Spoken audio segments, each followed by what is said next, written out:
അജ്നയെ കാണുന്നത് 2017 ആദ്യം അസുഖം തുടങ്ങിയപ്പോൾ. അതൊരു പ്രത്യേക രീതിയിലുള്ള അസുഖമായിരുന്നു. വളരെ ചുരുക്കം മാത്രം ഉണ്ടാകുന്ന ചെറുപ്പക്കാരിലാണ് സാധാരണ പലപ്പോഴും ഈ സാർക്കോമ പോലെയുള്ള അസുഖങ്ങൾ ഉണ്ടാകും.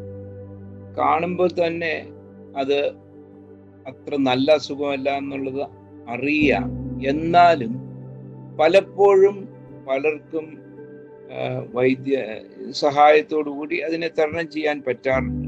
ഏത് ക്യാൻസർ രോഗികൾക്കും നമ്മൾ ആദ്യം തുടങ്ങുമ്പോൾ നല്ല ഉത്തമ വിശ്വാസത്തോടുകൂടി ഞങ്ങൾ ചെയ്യുമ്പോഴും ഞങ്ങൾ ഉത്തമ വിശ്വാസത്തോടുകൂടി, അതുപോലെ രോഗിക്കും കുടുംബത്തിനും നല്ല വിശ്വാസം കുഴപ്പമില്ലാതാകും എന്നുള്ള ഇതിലാണ് ആ ചികിത്സയൊക്കെ തുടങ്ങിയത്. ഈ ചികിത്സ തന്നെ വളരെ വളരെ വളരെ സങ്കീർണമായിട്ടുള്ള ചികിത്സയാണ്. താടിയെല്ലാം മുഴുവൻ മാറ്റിവെക്കുക, അങ്ങനെയുള്ള ഇത് സാധാരണ ഗതിയില് നമ്മളിപ്പോ ആലോചിക്കേണ്ടത് അജ്നെ ഒരു ആ പ്രായത്തിലുള്ള കുട്ടിയാണ്. എന്നിട്ടാണ് ഇതൊക്കെ ചെയ്യേണ്ടി ഉള്ള ഇത് വരിക. അങ്ങനെ വരുമ്പോൾ തന്നെ ഫസ്റ്റ് ഇതിൽ തന്നെ നമുക്ക് പെട്ടെന്ന് മനസ്സിൽ തട്ടുന്ന ഒരു ഇത്, അജ്നയുമായിട്ട് സംസാരിക്കാൻ എനിക്ക് യാതൊരു ബുദ്ധിമുട്ടും ഉണ്ടായില്ല.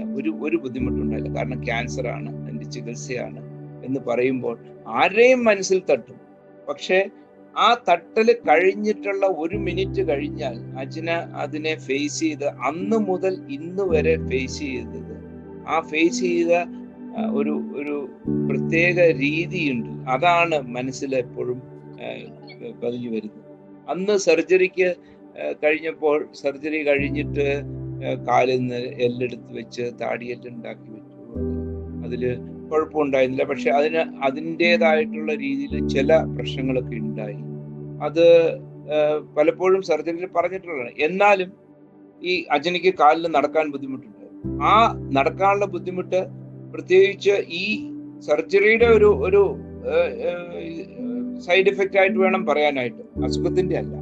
എന്നാൽ തന്നെ ഇപ്പോ ഇങ്ങനെ ഒരു ഇഷ്യൂ വരുമ്പോൾ ഏറ്റവും വിഷമം വരുന്നത് ട്രീറ്റ് ചെയ്യുന്നവർക്കാണ്. നമ്മൾ എത്രയൊക്കെ മെക്കാനിക്കലായിട്ടാണ് ഞങ്ങളൊക്കെ ചികിത്സിക്കുന്നതെന്നൊക്കെ പലപ്പോഴും പറയാറുണ്ട് പലരും, ഡോക്ടർമാര്. അവര് അസുഖം ചികിത്സിക്കും. പക്ഷെ most of the time you are involve in the treatment. Especially ഇതുപോലെയുള്ള ഇങ്ങനെയുള്ള ഇതില് ഇൻവോൾവ് ആയിട്ട് ട്രീറ്റ് ചെയ്യുമ്പോൾ എന്തെങ്കിലും പ്രോബ്ലം വന്നാൽ അതിനെ അഫക്റ്റ് ചെയ്യുന്നത് ഡോക്ടർമാരെ അഫക്റ്റ് ചെയ്യും.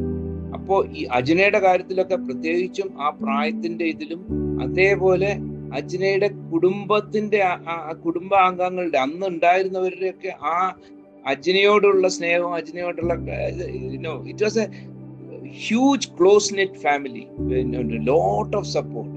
അങ്ങനെ വരുമ്പോ ഈ പ്രോബ്ലങ്ങളൊക്കെ വരുമ്പോൾ ഞങ്ങൾ യു ഫീൽ. ബട്ട് ആ പ്രോബ്ലങ്ങളും she overcame just like that. ക്യാൻസറിനെ ഓവർകം ചെയ്ത പോലെ തന്നെ ആ കാലിന്റെ പ്രോബ്ലങ്ങളും ഓവർകം ചെയ്യുന്നത് ഞാൻ ഇപ്പോഴും ആലോചിക്കുന്നുണ്ട്. സാധാരണ ഒരു കുട്ടികളൊക്കെ ആണെങ്കിൽ അത് അങ്ങനെയല്ല, എന്തൊക്കെയോ ബുദ്ധിമുട്ടാണെന്ന് പറഞ്ഞിരിക്കും. പക്ഷെ ഇതൊക്കെ കഴിഞ്ഞിട്ട് 2 വർഷം കഴിഞ്ഞ് കാണുമ്പോൾ Ajna is back to college student. ആ പഠിക്കണം അങ്ങനെയുള്ള ഫീലിംഗ് ആണ്. അല്ലാതെ ഇതിങ്ങനെ വന്നു, അത് എന്തിനെനിക്ക് വന്നു, അങ്ങനെയുള്ളൊരു ആലോചന അജ്നയ്ക്ക് ഉണ്ടായിരുന്നു.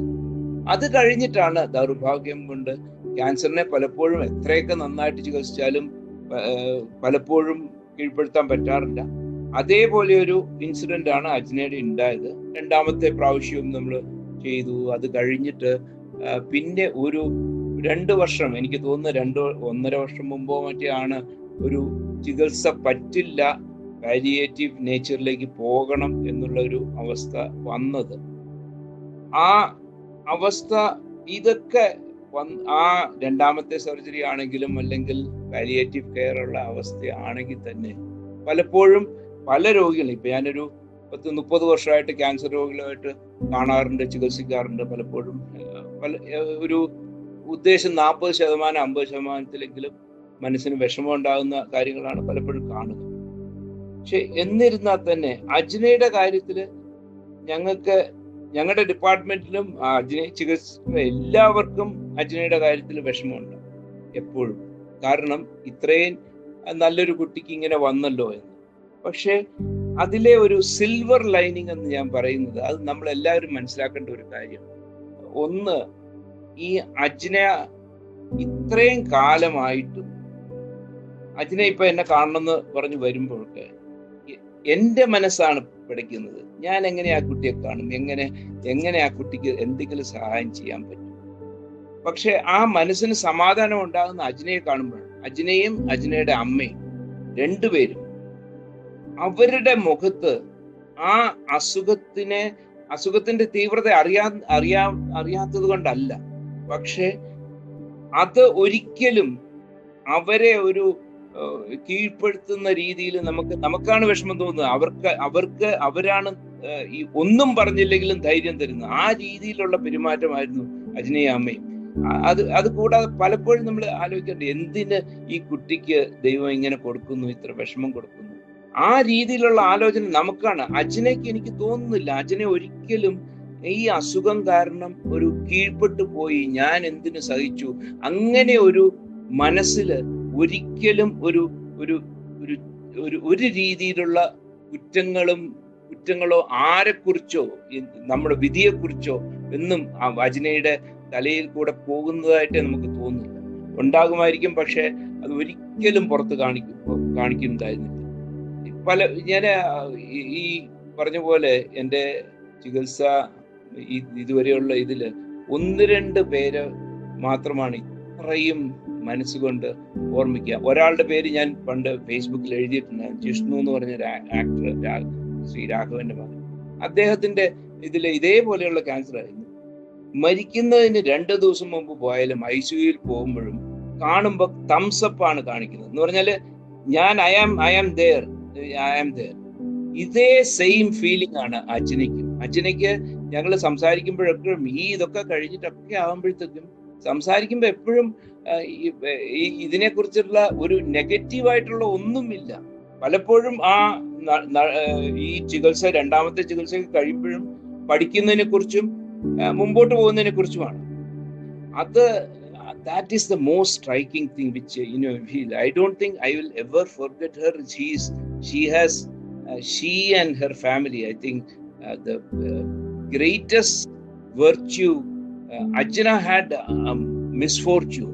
I mean, this is a unfortunate thing which happened to her, and then she suffered a lot. But 2 things. One is her integrity to face that problem. Second one, she was lucky to have the people around with her to support. അജിനയുടെ നല്ലത് കൊണ്ടായിരിക്കണം അത്രയും നല്ല ആൾക്കാർ കൂടെ നിൽക്കുക.